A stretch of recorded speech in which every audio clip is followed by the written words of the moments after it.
Hey there, you're listening to BD4, where there's no better way to get your Yankees and Knicks analysis. Yanks every series, Knicks every game, and MMA on occasion. Here's your host, RJ Carbone.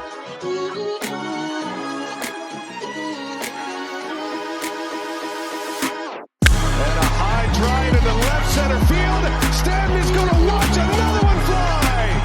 Are you kidding me? DiVincenzo a three. Bang!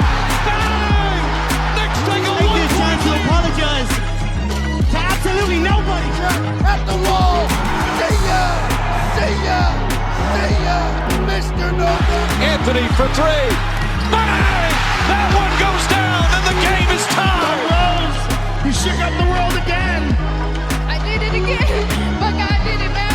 I really just had Gonna have to. Brunson running away. Oh my! He has been the best player to put on that uniform. Ball game over. Yankees win. The Yankees win. All right. Well, that was fun. That was a good win. See? No, that was rough, but they won. And the Knicks are destroying this Orlando team this year. By the way, this episode 768 here, will be audio only. So those who usually watch on YouTube or maybe you watch on Spotify, this is only available in audio. It'll still be on those platforms, of course, but just audio only. We usually do this when the Knicks play the first of a back-to-back or if we're short on time. So it was great to win, right? Because, again, the Knicks have been outclassing this Orlando team this year. Obviously, circumstances are not great on their end with injuries, but this game in particular was close for 2 quarters, but the Knicks made this big third quarter run behind Josh Hart and Brunson. And then, by the time you got a couple minutes into the fourth quarter, it quickly erupted to 15, then it was 20, and this game became just, the final 10 minutes was basically garbage time. And so the Knicks would finish this one out winning 108-85 in Orlando. Excuse me. I'm still a little bit under the weather. But a 108-85 victory, 23-point deficit here for the Knicks at MSG South, which was once again filled with nothing but Knicks fans, and that's not an exaggeration. That's not me trying to be funny. That's just the way it is. I mean, we're everywhere. Brunson dropped 26. Some timely one-on-one shot making in the second half when he needed to ISO. He did. Hart scores 23. We'll get to him in 2 seconds. McHale, a quiet but solid 17-point night, was efficient from 2. The mid-range was working well. He was finishing at the basket. We'll talk about him initiating a little bit. Karl Towns with 16 points, so, he was in some more foul trouble. Orlando played him pretty well. More on that later. But overall, it was an ugly game, right? You had a lot of ugly things going on. The turnovers, a couple of times, Precious and Hart miscommunicating offensively. The defense at times, early stages of the game mostly, was tough to watch. Offensively, obviously, not a great night for anybody, any of the two teams. The free throw shooting was rough. You had a lot of misses. Brunson, McHale, Precious, Towns, the Knicks at one point had missed 5 free throws in a row, 4 coming at the end of the first half between Hart and Precious. And then I think was it Towns? Early third quarter misses one to make it 5 in a row. But the Knicks were the less ugly team in the end, and that's why they got this win. So overall, this Knicks team improves to a 21-10 record on the season. Okay? which has them on pace for about 56 wins. So not too bad. They're in third place still by 3 games now over Orlando. And with Boston's win tonight, it keeps them at 2 games behind them. But they're 5th in net rating. They've won 6 games in a row. And they are now 16-4 in their last 20 games. So since that 5-6 start, they've been on a torrid pace. So if you care, they're also 7-0 on Friday Night Knicks. But do excuse me if I'm a little short of breath and if I'm trying not to friggin' sneeze and sniffle into the friggin' mic, which is part of the reason why we're doing audio only tonight. But I am under the weather. So it's going to be a shorter episode as well, but we're going to try to get to, just touch on some of the important factors of this game. I want to start out by handing out game balls. And I think Josh Hart was the best player on the floor for the Knicks. Definitely. It was definitely coming down to him and Brunson, but I think Josh Hart just played a little bit of a more pivotal role there. He finishes the night 23 points, 7 of 11 shooting, 13 rebounds, 2 blocks, 2 steals. He was a plus 23 in the box score, and that was all across 38 minutes of play. Again, a big, gigantic third quarter from Josh Hart. The most Josh Hart quarter. It was peak Josh Hart. He ends up rebounding over half of his game total in the third with 7 boards, 1 fewer than Orlando as a team in the third quarter. He was just consistently ending possessions and getting out in transition. And that was a big problem for the Knicks in a lot of the first half, was giving up these offensive rebounds that Goga Bitadze was gobbling up, right? Just allowing Orlando into these second opportunities. But Hart kind of changed that, and he changed the tone of the game in the third quarter by getting out and running. Just leaping up for rebounds. And, he also continued his great play in the fourth quarter where he dropped 10 of his 23 points. So he was getting to the free throw line all night, 8 for 10 overall, got to the line a couple times in each period.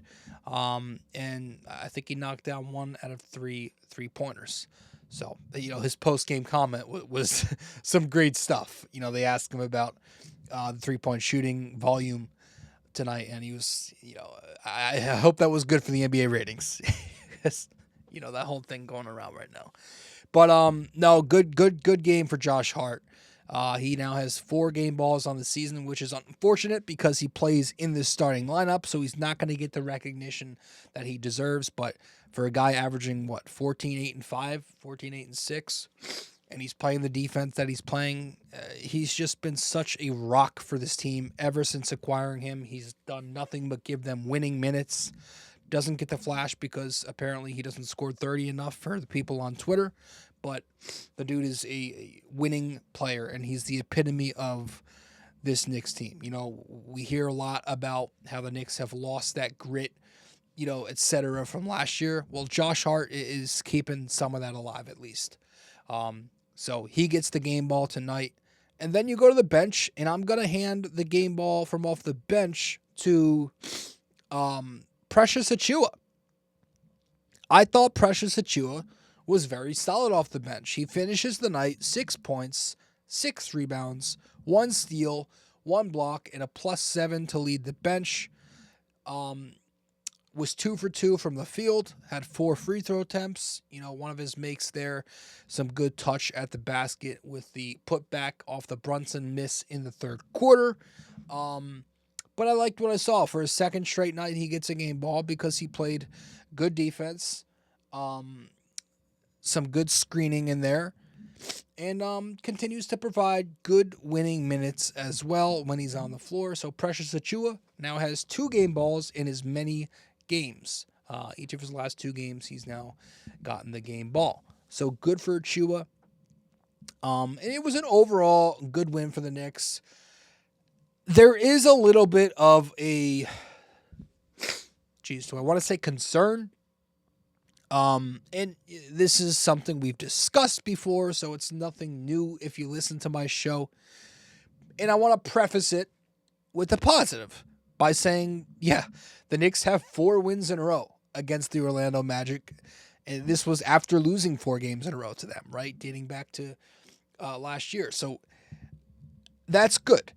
I still don't love this matchup for them. When Orlando is at full strength, it's and you've seen it in spurts this year where when the Knicks go up against teams that are athletic with wingspan, right? Teams that do a lot of switching. It's the only thing that's going to consistently be on my mind. Because once again, in this game tonight, Orlando gave the Knicks trouble creating offense. Every time they've played them, it's not been easy for the Knicks to create offense. And Orlando gave the Knicks issues creating advantages to get off 3-point looks. The Knicks only took 15 threes tonight. 15 threes attempted. So, when they play defenses like Orlando or other defenses that can switch the big to Josh Hart and they can switch the wing to Karl Towns, right? That's what I worry about, because the purpose of switching the big to Josh Hart and the wing to Towns is to take away that Brunson Towns pick and roll, right? I didn't think the Knicks ran enough Brunson Towns pick and rolls to get Towns to switch onto the small, because defenses know Towns is a 9-year vet. They know he's not excellent on mismatches. They know that's kind of a weakness for him. But when Orlando did throw Goga Bitadze on Cat, I did think the Knicks should have spammed that Towns post up off the pick and roll a little bit more. But with their switching, you saw they eliminated the Knicks drive and kick threat tonight. The Knicks had no offensive creation threat outside of Brunson tonight. And they don't have another true initiator, period. Right? Brunson's their only true shot creator. Even their backup guards. Deuce isn't a point guard. He's a wing playing in a point guard's body. Campaign isn't that guy. The Knicks, I don't know. I would like to see them try to exploit that a little bit more. A little more guard screening, right? I thought tonight they actually did a nice job. They did a fine job with bringing McHale and Hart into the action to screen the switch. Hart can get a big on Brunson in matchups when defenses throws the big on him, and he also rolls very hard. So he's going to force weak side rotations where Brunson can hit the second side, or he can hit Hart on the roll. But, yeah, overall, you just want to see, some delay offense, maybe go to that Cat, have him use him as a passing hub up top, hit guys cutting, just to put a switching defense into a bind, right? I did think the Knicks were very selective in isolation. Again, it worked with Brunson in the second half to get the right matchup. But I still want to see them take more 3-point attempts. I feel they are way too elite of an offense to let Orlando control the style of play. And I know, again, the old man narrative right now is that, 3-pointers are bad, NBA ratings. It's kind of an easy thing you say. 3-pointers are what win championships. It's kind of like baseball. Home runs, the home run strikeout 3 true outcome thing might not be attractive, but it's what wins. And like you look at a game like tonight where 3-pointers were not part of the equation, it was kind of boring, to be honest. And 3-pointers are what the Knicks' identity is. They have a 5-out setup. And it's not just about jacking up threes just to jack up threes, but it's more about generating better looks and not letting the opposition dictate the game, getting those drive and kick opportunities. But the Knicks kind of let Orlando control it, which is why they were within single digits by the top of the fourth quarter still. So I think this narrative is kind of getting old, and especially this one where it's like the Knicks only win when they knock down threes. Well, tonight added another win to, another win where the Knicks didn't shoot well. And the Knicks this season are now 5-6 when they make a third of their threes or less. Last season, they were 6-19 in such games. This season, they're 3-3 when they shoot in the 20% or worse from three. Last year, they were 3-8 in such games. So that's the positive to take away, is that they're still able to win games when they're not getting their threes up and knocking them down. But overall, I still want to see them get those 3-point looks off. It's less about tonight and it's more about the playoffs, and there's still time to adjust, right? Because it's been a complete shift in offensive attack from just last year to this year. From this offense that was mostly pick and roll into isolation, right? Short mid-ranges and second chance points, offensive rebounds, just all about winning the possession battle. That was their offense last year. It was inefficient, but it got up points because they got a ton of possessions. It's completely transformed into a more streamlined, modern 5-out look where it's more of a motion offense, a lot of cutting, passing, screening, spacing, shooting, right? It's completely different. And I would say they've done a pretty good job of adopting and adjusting to that, given they've had a top 3 offense for most of the season. So one more game left against Orlando, and that's not long from now. It's January 6th, I believe. Hopefully Orlando's healthy by then. I'm not sure they're all going to be healthy. But I do want to see what the Knicks look like against a full Magic squad, because it's a completely different team. And this could be a potential playoff matchup. Maybe it's the 3-6, maybe it's the 4-5, but yeah, man, that's the only nitpick. Is just I need to see the Knicks be able to play their game even when they're pushed to their limits and the opposition's kind of forcing them as best as they can to play away from their game. I need to see the Knicks stick to their game. That's their identity. That's the way they're going to have to win in the playoffs. But that's it regarding offensive things. The rotation I thought was interesting tonight. Some interesting tidbits I want to talk about real briefly when we return from break here. So stay with us, and I want to talk some rotation stuff when we return. Be right back. BD4 is available on social media for those who want to follow. You can find BD4 on Instagram at BD4Pod. You can find us on X at BD4Pod. And you can find us on Facebook by simply searching BD4.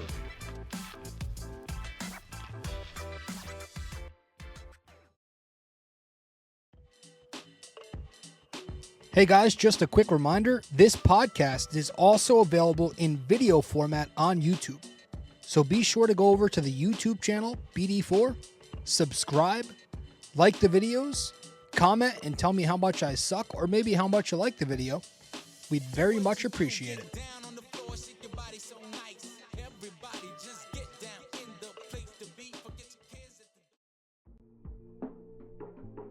Don't have time to sit down and watch a video? You can listen to BD4 on Apple Podcasts and Spotify. Don't forget to give us a 5-star rating and review on Apple Podcasts. And you can also watch the video format on Spotify too.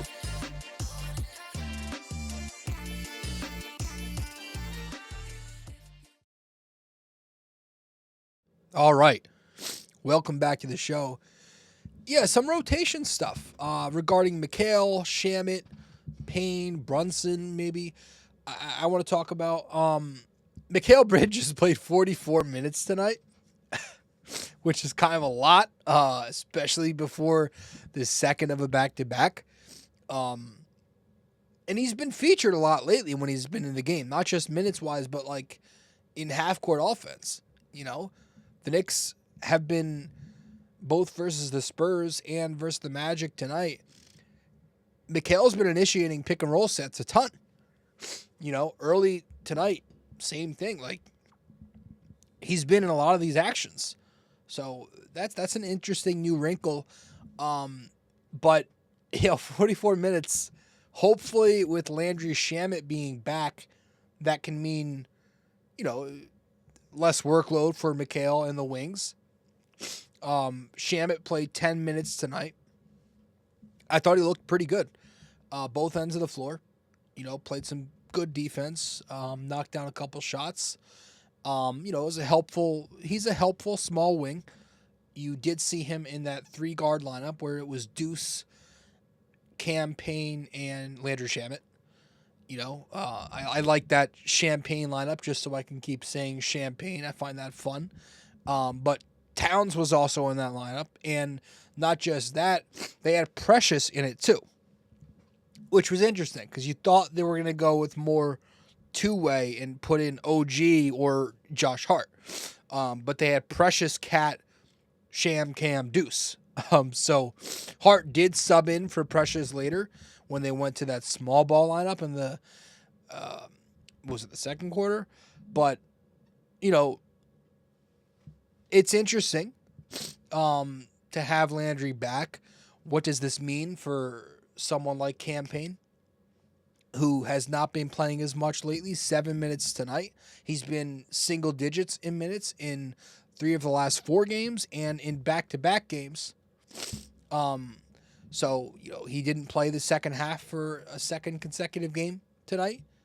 Maybe that's because the Knicks are playing bigger teams lately and they're just going with the flow of the game, Tibbs is. But, also, with Shamet back, you wonder if that's just going to be him taking half of Campaign's time and they kind of split time together. I don't know. So that's an interesting thing to think about. And then as we get closer to January, maybe a month from now, Mitch comes back. Then who's out, right? Because then that's when it gets really interesting because Tibbs is not going to expand to 10. I think everybody knows he won't expand. He's going to keep it at 8, 9, 8.5, whatever you want to call it. So it's probably going to be one of Shamet, Payne, or Precious. I personally actually think there's a good chance it's none of those guys losing their spot. And I do think that Mitchell Robinson will be traded away when he's healthy. Just because the fit isn't really there anymore with what the Knicks are trying to do. They've already got Precious in here. They're trying to be this 5-out shooting team. I don't know if that's going to be able to work. And he's got a very movable salary. So I do think they might try to make a deal. But we'll see. And then lastly, to note regarding the rotation, Jalen Brunson, who had a good game tonight, did sit middle of the fourth quarter once again. 2 straight games now where he sits and gets a breather there in the fourth quarter, which is not a bad thing at all. So, that's all regarding this rotation. Shamet adds an interesting wrinkle now because I'm very curious to see where this guard rotation winds up. And then I guess we could talk a little bit about the defense before I wrap this up because I'm starting to lose my voice. Early on it was kind of a tough watch. Won't lie. Orlando scored 29 points in the first quarter. They knocked down 4 threes. They made 8 shots from 2. They were kind of just getting anywhere they wanted. But they were really making a conscious effort to put Brunson and Towns in a bind on pick and rolls. Consistently putting them in action. In the first quarter, Towns with some very poor positioning off the screen, and he was kind of just consistently late to retreat to the roll. You kind of saw him just get beat consistently, and the second quarter came, and Orlando started hunting Jalen Brunson a little bit in those pick and rolls. So, you all know me. I would love to see some more switching. That's not a newsbreaker there, especially against an Orlando team with, without a true creator. I feel like any Precious lineup where he's out there with the wings, or any action excluding Brunson really, should be an auto switch. Not switching actions with a wing and Precious or two wings makes no sense to me. Because a lot of the time, it can leave the Knicks behind and chasing when the guard comes off. You see that a lot. Tonight, Jalen Suggs had a number of free pathways to the paint. It's just, I just feel like they need to do some more switching. And I've been singing this song since the very start of the season, and I know it's getting old. Especially with the Knicks defense improving, so I should stop bitching about it. But, clearly they figured it out tonight. 85 points allowed by the end of the night, which gave them an 89.5 defensive rating. They only allowed 31 points in the entire second half. And so now you look up and you see this Knicks team where in their first 16 games of the year, they were 21st in defensive rating, giving up 120.9 points per 100 possessions. In their last 15 games since, they're 7th in defense with a 108.0 rating, which means overall on the season now, the Knicks are 13th in defense with a 112.0 rating. That's just 0.7 of a point behind Milwaukee for 12th, 1 point behind Dallas for 11th, and 1.8 points per 100 possessions behind Miami for 10th. And that's the goal, right? We've been saying this, get into that top 10. Because you have an offense, if you have an offense that is top 3 and you've got a defense that's top 10, well, then you're a good, legitimate title contender. Then your net rating is going to be sitting even higher than what it is right now. And, championship net ratings usually are around 8. The Knicks are sitting just below 6. So that's not bad, but if they can start getting a bigger differential between the points they're scoring and the points they're giving up, obviously it sounds so stupid saying that out loud, but, it's been a big climb defensively from where they were earlier in the year. And I know the offensive competition has been poor. I understand that, but getting consistent reps is always a good thing. They're stringing together good defensive performances, right? There's way less communication than earlier in the season. That's because they're gaining chemistry by consistently playing together. One of the, Tibbs has been getting shit for playing his guys a lot of minutes, but that just means they're getting more reps together. They're gaining chemistry. Mikal has made big leaps and bounds at the point of attack. Even Towns has made some improvements defending pick and roll, as bad as it's been lately. So it's good. And now you got 3 more games versus some terrible competition to really beef up that rating before you got a true test defensively when you go play OKC on the 10th. But to stay present, up next, the Knicks now have 2 games in Washington to close out 2024. So they got their second of the back-to-back tomorrow night, which by the time this episode is out, it'll be tonight. Or it'll be, the morning. And then they've got another game on Monday. So they should win both of these. They really should. Washington's an awful basketball club. But if there's one game you could understand them losing, maybe it's tomorrow just because it's a back-to-back and you've won 6 in a row already. but you really, really, really want to see this Knicks team take care of the Wizards. It would be very disappointing if they couldn't do that. So let's go win. And with that said, folks, a 108-85 victory. We're going to wrap this up in a few seconds. We're just going to head to break, get back, get to our trivia, and that's going to be it. Stay with us here in the podcast. We'll be right back. If you feel like supporting the podcast, you can Venmo at Robert-Carbone-JR-28. We really appreciate your support.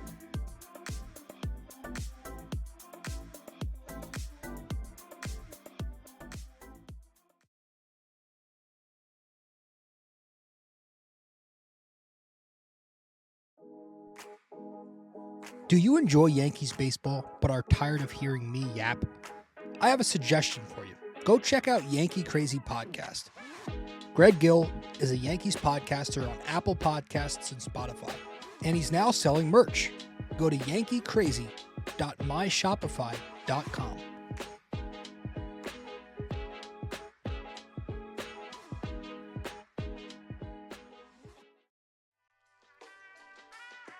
Stay connected with us.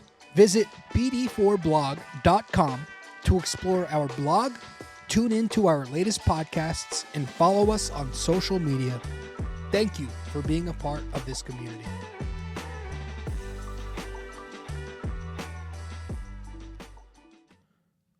All right, welcome back to episode 768 of BD4. I appreciate you all tuning into the podcast. You are listening to or watching BD4. And with that said, folks, let's get to our trivia question. Our trivia question to wrap this up.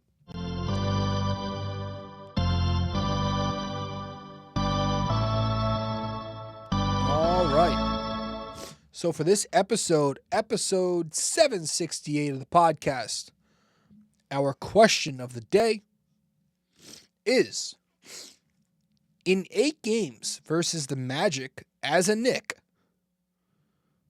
how many times has Brunson scored 25 points or more?